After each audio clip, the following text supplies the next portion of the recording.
Alright guys, so let's say you've gone through those previous two exercises.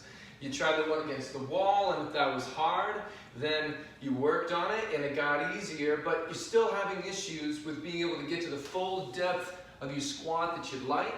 Or perhaps you were part of the group where that wasn't that hard at all, and instead you had to get pulled further forward. You went through that band exercise, you've repped it on out, it's gotten easier, but as soon as you drop the band, you're just not able to handle that depth. You're not able to train it to the full range that you'd like to. So what we're going to go through is how to bridge that gap of getting away from the wall and getting away from a band that's kind of coaching you, and start loading yourself up, start handling your own weight just through your feet. Now there's two ways that we can go about creating a bridge to get you towards being able to train a full depth squat, either with your body weight or loaded up. And the way in which we can do it is by either giving you a load in order to help counter your weight, or by pitching your feet forward, your weight forward, by elevating your heels. And so what we're going to use for a load, it's about a 10-pound slam ball. This tends to work well for most folks.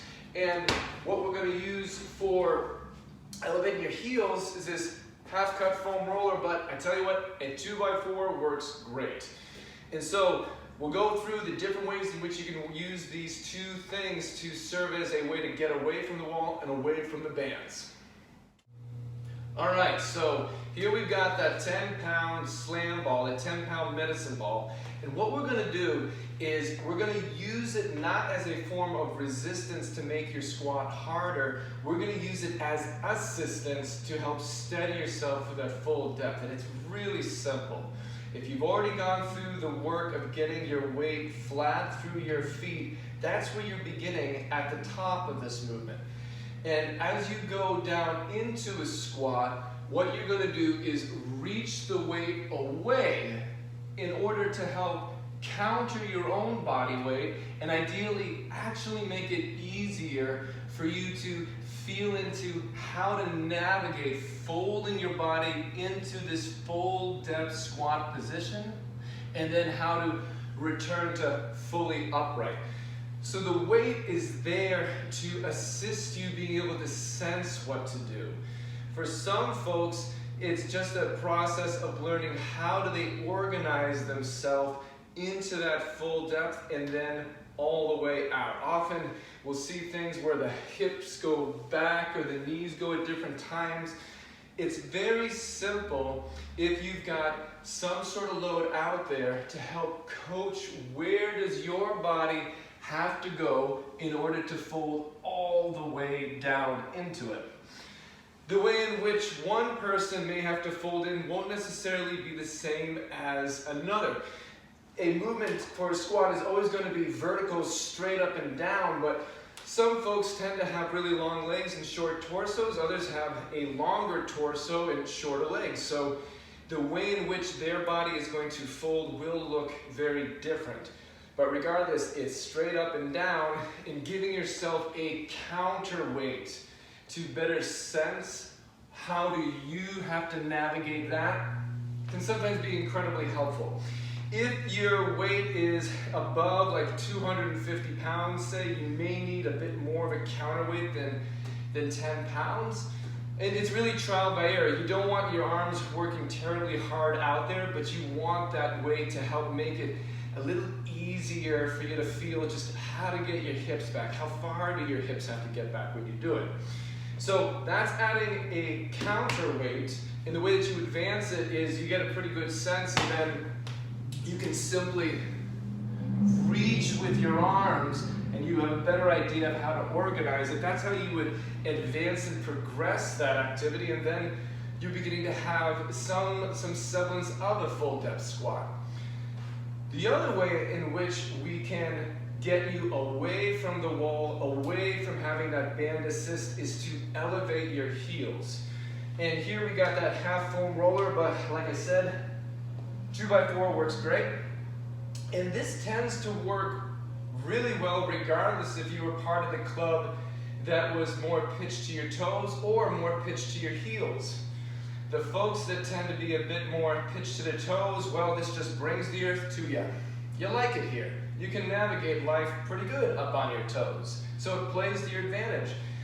The folks that tend to be a bit more back into the heels, and you had to rock perhaps those bands in order to help coach how to not let your toes pop up, well, this forces your toes. It gives you your heels and it forces you to your toes. So this works for both groups.